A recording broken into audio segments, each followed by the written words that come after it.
Hi hello అందరికీ నమస్కారం. నా ప్రాణమ పార్ట్ 51. కథలోకి వెళ్ళే ముందు వీడియోని లైక్ చేయండి అండ్ ఛానల్ని సబ్స్క్రైబ్ చేసుకోండి ఫ్రెండ్స్. దేవేందర్ గారు వచ్చి డోర్ కొట్టిన తర్వాత కంటిన్యూషన్. రోహి ఫుల్ నిద్రలో ఉంటే మగతగా కళ్ళు తెరిచి డోర్ వైపు చూస్తున్న అర్చు ముందు టైం చూసి కళ్ళు నులుపుకుంటూ ఎవరు అని కూర్చున్న చోటు నుండే అడిగి నిద్రమత్తుని తగ్గించుకునే పనిలో ఉంది.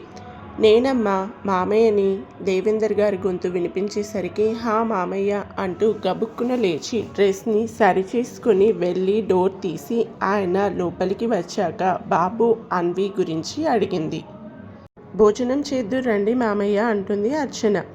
అలాగే అని దేవేందర్ రూమ్కి వెళ్ళి ఫ్రెష్ అవ్వకుండా హాస్పిటల్లో ఉండటంతో స్నానం చేస్తారు ఆ రాత్రి వేళ.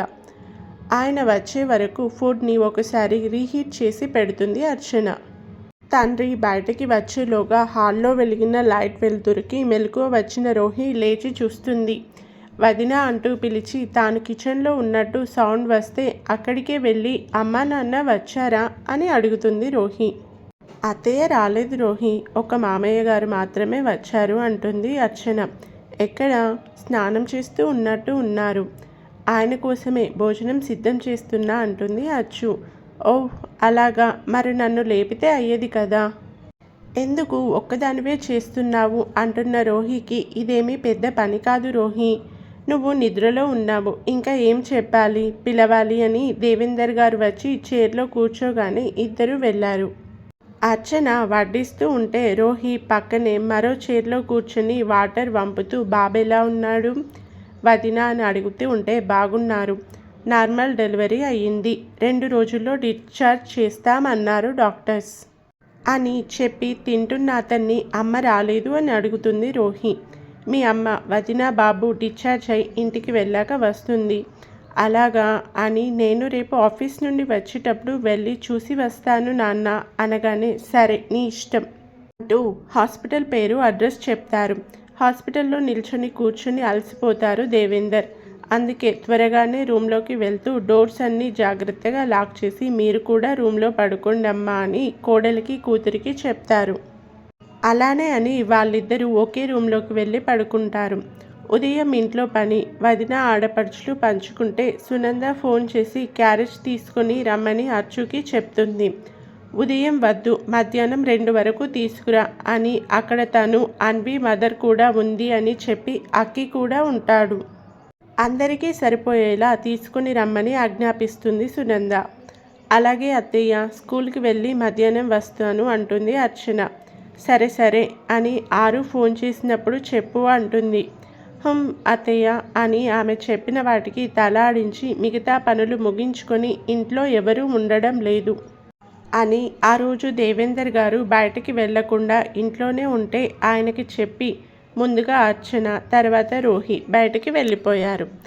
ఆరుకి తనకి కొడుకు పుట్టినట్టు మెసేజ్ అండ్ వాయిస్ పంపి దాంతో పిక్స్ కూడా సెండ్ చేసి ఫ్రీ అయ్యాక కాల్ చేయమని టైప్ చేశాడు అక్కి. స్కూల్కి వెళ్ళి ఆఫ్టర్నూన్ లీవ్ కోసం పర్మిషన్ తీసుకుని అర్చన 12 కొట్టగానే ఇంటికి చేరుకుంది. తాను వచ్చేసరికి ఇంట్లో ఒంటరిగా ఉన్న దేవేందర్ గారు కాసేపు టీవీ మరి కాసేపు ఫోన్ చూస్తూ గడిపేస్తే అర్చన వచ్చి తినేసి అత్త చెప్పినట్టు ఫుడ్ తీసుకొని క్యాబ్ బుక్ చేసుకొని హాస్పిటల్కి వెళ్తుంది. అచ్చు వెళ్ళాక మనవడిని చిన్న కోడలికి అందించి మేము తినే వరకు ఇక్కడే ఉండు అని ఆర్డర్ పాస్ చేసి సునంద వెళ్తే మేలుకొని కొంచెం పెయిన్స్ ఉన్న అన్వి చిన్నగానే నవ్వుతూ హాయ్ అచ్చు అని తోడికోడల్ని విష్ చేస్తుంది. బాబు పడుకున్నాడు అని ఉయ్యాలలో వేసి ఎలా ఉంది అక్క అని అడుగుతూ పక్కనే ఉన్న మరో బెడ్ మీద కూర్చుని కొబ్బరి నీళ్ళు అందిస్తుంది అర్చన. వాటిని తాగుతూ జనరల్గా మాట్లాడుకుంటూ ఆరు ఫోన్ చేస్తూ ఉన్నాడా అని అడుగుతుంది అన్వి. 2 రోజుల క్రితం అక్కికి చేసినప్పుడు నా దగ్గరే అక్కి ఉన్నాను అని చెప్తే నాతో కూడా మాట్లాడాడు అంటుంది అన్వి. అవునక్క, నాకు చెప్పాడు, బాబు పురుడులోగా వస్తాడా అని అన్వి అడిగితే హా అక్క వస్తాడు అని సంతోషంగా చెప్తుంది అచ్చు. సాయంత్రం వరకు అక్కడే ఉండి రోహి వచ్చాక తాను మెన్నల్లుడిని చూసి కాసేపు గడిపాక వెళ్తున్నామని చెప్పి ఇద్దరు ఇంటికి స్టార్ట్ అయితే రేపు క్యారేజ్ వద్దు, రేపే డిశ్చార్జ్ అవుతున్నాం, అన్వి బాబు మీరు జాగ్రత్త, మీ నాన్నని కాస్త బయటకి వెళ్లకుండా ఇంట్లోనే ఉండమని చెప్పు, నేను వచ్చే వరకు అని కూతురికి చెప్తూ అర్చనకి ఇల్లు జాగ్రత్త అంటుంది సునంద. ఆమె ఉన్నా లేకున్నా చెప్పినా చెప్పకున్నా అన్నీ క్రమబద్ధీకరణంగా చూసుకునే తాను తాళ ఆడించడం మినహా ఏమీ అనదు. రోహిణి అచ్చుని క్యాబ్లో కూర్చోబెట్టి ఇంటికి చేరగానే కాల్ చేయమని చెప్పాడు అక్కి. అతను చెప్పినట్టు ఇంట్లోకి వెళ్తూ రోహి అక్కికి కాల్ చేస్తే ఇంటికి వెళ్తూ చేతిలోని క్యారేజ్ కిచెన్లో పెట్టి టైం చూసి సాయంత్రం పనులు స్టార్ట్ చేస్తుంది అర్చన. అన్ని పనులు ముగిసి మామగారికి ఆడపడుచుకి తనకి టీ పెట్టుకొని నైట్కి ఉన్న కర్రీస్ చూసి రైస్ పెడితే సరిపోతుంది. నైట్ చపాతీలు తినే వాళ్ళు ఇప్పుడు ఇంట్లో లేరు అనుకుంది అర్చు. అన్వి అక్కి 6, అప్పుడప్పుడు దేవేందర్, రోహిలు మాత్రమే ఇంట్లో డైలీ నైట్ చపాతీలు తింటారు. మిగిలిన వాళ్ళు ఉంటే తింటారు, లేకుంటే వదిలేస్తారు. ఒక రైస్ని అవి కుక్కర్లో పెడితే సరిపోతుంది అని రిలాక్స్ అయిపోయి రూమ్కి వెళ్తూ ఉంటే దేవేందర్ గారు ఉదయం నుండి ఇంట్లోనే ఉన్నారు కదా, బయట కాలు పెట్టకపోతే అతనికి రోజు ముందుకు సాగదు కనుక త్వరగా వస్తాను, కాసేపు అలా వాక్కి వెళ్తా అని చెప్పి ఆయన బయటికి వెళ్ళారు. ఇంట్లో ఉంది ఇద్దరే అవ్వడంతో హాల్లో కూర్చుని టీవీ పెట్టుకుని చూస్తున్నారు. నెక్స్ట్ డే కోడల్ని మనవడిని పుట్టింట్లో దింపి మనవడికి తలంటు పోసి కోడలికి చేయించి తాను కొడుకుతో ఇంటికి వస్తుంది సునంద. ఉదయం మొదలుపెట్టి సాయంత్రానికి ఇల్లు చేరుకుంటే అక్కడ చేయాల్సిన కొన్ని పనులు చేసి రాత్రికి ఇంట్లో కాలు పెడతారు సునంద అక్కీలు. ఆమె వచ్చాక 2 రోజులు హాస్పిటల్లో ఉండి చిరాకు ఎక్కిన సునంద స్నానం చేసి కాస్త కడుపులో తిండి వేసి అక్కడ సరిగ్గా లేని నిద్రకి త్వరగానే పడుకుంది. రోజులు గడుస్తూ సాగుతూ ఉంటే అక్కి కొడుక్కి బారసాల ఇంకో 2 రోజుల్లో జరగడానికి సిద్ధంగా ఉంది. ఈ మధ్యలో సునంద వెళ్ళి సాంప్రదాయం ప్రకారం చేయాల్సిన అన్ని కార్యక్రమాలు చేసి ముగించి బారసాల రోజు హోమంకి కూడా అన్నీ సిద్ధం చేసుకొని మనవడికి తన తరపున పెట్టడానికి గొలుసు, బ్రేస్లెట్, ఉంగరం, మొలతాడు, కాళ్ళకి కడియాలు అన్నీ రెడీ పెట్టి కొడుక్కి భర్తకి చూపించి దాచుకుంది. 6 నెక్స్ట్ డేని ఇండియాలో దిగుతూ ఉన్నట్టు ఇన్ఫామ్ చేయగా అక్కి ఎయిర్పోర్ట్కి వెళ్ళి తీసుకురావడానికి కుదరక 6 ఫ్రెండ్కే చెప్తే తర్వాత రోజే బారసాల అనగా ఇంట్లో ఉంటాడు 6. అక్కికి కొడుకు పుట్టడం, వాడికి బారసాల జరగడం, రోజుకి ఒకటి ప్రోగ్రాం ఉండటంతో ఇంట్లో వాళ్ళు రోహికి చూస్తున్న సంబంధాల ప్రోగ్రాం పెండింగ్ పడింది. రోహి ఇప్పుడు రిలాక్స్ అయి సమయం చూసి త్వరగా తన ప్రేమ విషయం తండ్రికి చెప్పాలి అని అందుకు అన్న సాయం తీసుకోవాలి అనుకుంది. 6 రావడం, ఇంట్లో కాస్త దగ్గరి బంధువులు ఉండడం, 3 నెలలు భార్యకి దూరంగా ఉన్న అతనికి ఏకాంతం దొరకకపోవడం, జెట్లాగ్ వల్ల వచ్చిన నీరసం అన్ని కారణాలు అతన్ని చుట్టుముట్టుకున్నాయి. ఫ్రెష్ అయ్యి కాస్త ఇంటి తిండి పొట్టలో పడగానే నిద్ర ముంచుకు వచ్చి ఉదయం 7 గంటలకి అర్చన వచ్చి లేపితే మేలుకున్నాడు. నైటీలో ఇప్పుడే లేచి మొహం కడుక్కున్నట్టు ఉన్న అర్చుని అతని నిద్ర మొహంతో చూసి ఇంకా రాత్రిలోనే ఉన్నామనుకొని తెరిచిన తలుపులు చూసుకోకుండా అర్చు నడుం పట్టి లాక్కొని అతని మీద పడేలా చేసుకొని పై ఎదని అతనికి అదుముకుంటూ నిద్రలో ఉన్న అతను ఇంకా వదలని నిద్రమత్తుకు కళ్ళు మూసుకొని ఆమె పెదాల కోసం వెతుకులాట చేస్తాడు. అయ్యో 6 వదులు అంటూ అతన్ని విడిపించుకోవడానికి చూస్తూ ఇంకా అతనికి దగ్గరగా జరుగుతూ ఉంటే ఇప్పుడు ఆమెని పక్కకి దొర్లించి ఆమె మీద చేరి తెల్లారింది 6 అని చెప్పడానికి ప్రయత్నం చేస్తున్న తన పెదాలు అతని పెదాలతో ముడివేసి వదిలించుకోవడం కోసం గింజుకుంటున్న చేతులని అతని చేతులతో లాక్ చేస్తాడు. అనుకోని చర్య, ఇంట్లో ఉన్న బంధువులు, తెరిచి ఉన్న తలుపులు ఆమెలో భయం కంగారును తెప్పించి ఒంటికి చెమటని పట్టిస్తే 3 నెలల విరహతాపం అతనిలో తమకాన్ని పెంచి ఆమెని అల్లుకోమని ఆదేశిస్తూ పెదాలు విడవకుండా చేతిని నడుపు నుండి కిందకి పైకి ఆడిస్తూ చెమటలు పట్టిన ఆమె ఒంటికి కళ్ళు తెరిచి చూస్తాడు సూటిగా అర్చనని. భయం వల్ల కళ్ళని మూయకుండా ఆల్చిప్పలుగా చేసి చూస్తూ ఉంటే పెదాలు విడి చూస్తూ అడుగుతాడు, వాట్ ఆర్ యూ ఓకే అంటూ కనుబొమ్మలు ఎగరిస్తూ 6 నాట్ ఓకే అని అతన్ని లేపే ప్రయత్నం చేస్తూ విఫలమయ్యి పైకి లేవు 6 అని బయటకి వినపడకుండా మెల్లిగా అంటుంది.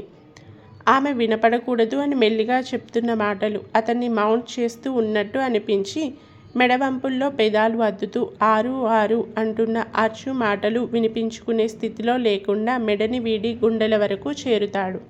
సరిగ్గా అదే టైంకి రేవతి, సునంద చెల్లెలు ఇంట్లోని అన్ని గదుల్లోని బాత్రూమ్స్లలో మనుషులు చేరి ఫుల్ అవ్వడం మూలాన స్నానం చేయడం కోసం ఆరు రూమ్కి వస్తుంది. ఆమె వచ్చేసరికి ఒకరి మీద ఒకరు పడి ఉన్న వారిని చూసి దగ్గుతూ డోర్ని దగ్గరికి వేసి ఆమె అక్కడ ఉండలేక వెళ్ళిపోతే సౌండ్కి ఇద్దరు తల తిప్పి చూస్తారు అటువైపు. ఆర్చు, నేను అనుకున్నట్టు అయింది. ఎవరో మా ఇద్దరిని ఇలా చూసినట్టు ఉన్నారు ఛా అని సిగ్గుతో అయోమయంలో ఉంటే ఆరు అప్పుడు చూస్తాడు గోడకి ఉన్న గడియారం, ఇంకా బయట కనిపిస్తున్న వెలుతురుని. ఆర్చు వైపు బిత్తర చూపులు చూస్తూ అప్పుడే తెల్లారిందా అని అడుగుతూ ఉంటే అతని వైపు కోపంగా చూస్తూ అదే చెప్పి నిన్ను నిద్ర లేపడానికి వస్తే నువ్వు నన్ను అని పళ్ళు నూరుతుంది. ఏం చేశాను, జస్ట్ హగ్ అండ్ కిస్నే కదా అని మళ్ళీ దగ్గరికి జరుగుతూ చెప్తూ ఉంటే బెడ్ మీద నుండి లేచి డోర్ వంక చూసింది అర్చన. అక్కడ ఎవరూ లేకపోవడం చూసి ఎవరొచ్చారారు ఇందాక మన రూమ్కి అని కంగారుగా అడుగుతుంది. ఒకవేళ వచ్చింది అత్తయ్య గారు అయితే అమ్మో అనుకుంది తనలో తాను. ఎవరైతే ఏంటి, డిస్టర్బ్ చేయకుండా వెళ్ళిపోయారు కదా, ఇంకా ఎందుకు నీకు కంగారు అంటూ అతను లేచి ఫోన్ ఛార్జింగ్ పెట్టుకుంటూ ఉంటే అది కాదు ఆరు, ఎవరు అంటే చూసింది అని ఇంకాస్త తడబడుతూ చెప్తూ ఉంటే అర్చు, చూస్తే చూశారులే, మనం వారిని చూడలేదు కదా, అయినా పెళ్ళైన జంట, కొన్ని నెలల నుండి దూరంగా ఉన్నాం కదా, చూసిన వాళ్ళు అర్థం చేసుకుంటారు, నువ్వు కంగారు పడకు అంటే బయటికి వెళ్ళాలి అంటే సిగ్గుగా ఉంది ఆరు. అర్చు, నిన్నెవరైనా మీ రూమ్కి వస్తే ఇలా చూసాం నిన్ను ఆరుని అంటే అప్పుడు నువ్వు సిగ్గుపడాలి, కానీ చూసింది ఎవరో కానీ ఇబ్బంది పడతారు అని డోర్ కూడా దగ్గరికి వేసి వెళ్ళారు కదా, అయినా ఇది అందరి విషయంలో జరిగేదే కదా, నువ్వెందుకు ఇంత కంగారు పడతావు, ఎవరికీ తెలియనిది ఏమీ లేదు, నువ్వు కంగారు పడి అందరికీ తెలిసేలా చేయకు అంటూ స్నానంకి ఆరు వెళ్తే అర్చన అంటూ సునంద పిలిచింది తనని. అత్తగారి పిలుపు విని వచ్చిన అర్చనకి టిఫిన్గా ఉప్మాని చేయమని, తర్వాత నువ్వు స్నానం చేసి త్వరగా రెడీ అవ్వమని చెప్తుంది సునంద. మనవడి పురుడు కోసం తాను ఏర్పాటు చేసిన బస్లో తన తరపు బంధువులను తీసుకొని వెళ్ళడానికి అన్నీ సిద్ధం చేసుకుంది. దూరంగా ఉన్నవాళ్ళు రావడానికి ఇబ్బంది అని ఒకరోజు ముందుగానే ఆహ్వానించింది సునంద. అందుకే ఇంట్లో అంతా సందడి సందడిగా ఉంది. 8 అవ్వగా సునంద, దేవేందర్, వారితో రోహీలు ముందుగా బాబుకి బారసాలకి ముందు హోమం జరిపించాలి అని కారులో వెళ్తే వచ్చిన చుట్టాలు ఇంకా కాలనీలో వారికి కావలసిన వాళ్ళని తీసుకొని రమ్మని చిన్న కొడుక్కి కోడలికి బాధ్యత అప్పగిస్తుంది సునంద. అక్కి డ్రైవ్ చేస్తే వాళ్ళ నలుగురితో పాటు కొత్తగా పెళ్ళయి భర్త అమెరికా వెళ్ళడంతో అమ్మ దగ్గరే ఇంకో నెల ఉన్న నవ్య కూడా వారితో వెళ్తుంది. సరిగ్గా 11 అవుతుండగా ఇంట్లో ఉన్న బంధువులు చుట్టుపక్కల ఉన్న వాళ్ళని తీసుకొని అర్చన బస్లో వెళ్తే ఆరు బైక్ మీద వెళ్తూ వారిని ఫాలో చేస్తూ ఉన్నాడు. సరిగ్గా 1:30కి చేరుకొని లోపలికి వెళ్ళి మరో గంట తర్వాత బాబుకి పేరుని ఉయ్యాల్లో వేయడం కూడా ముగించి వచ్చిన వారు భోజనం చేయడం 5 గంటలకి తిరిగి ఇంటికి వెళ్ళడం జరిగిపోతే వారితో అన్విని కూడా తీసుకువెళ్ళి నెక్స్ట్ డేనే వచ్చి తీసుకువెళ్తామని అనిత అడిగితే రండి వదిన అంటుంది సునంద. కథ విని వెళ్ళిపోకుండా కామెంట్ చెప్పండి. అలాగే కథ నచ్చితే ఛానల్ని ఫాలో అయిపోండి ఫ్రెండ్స్.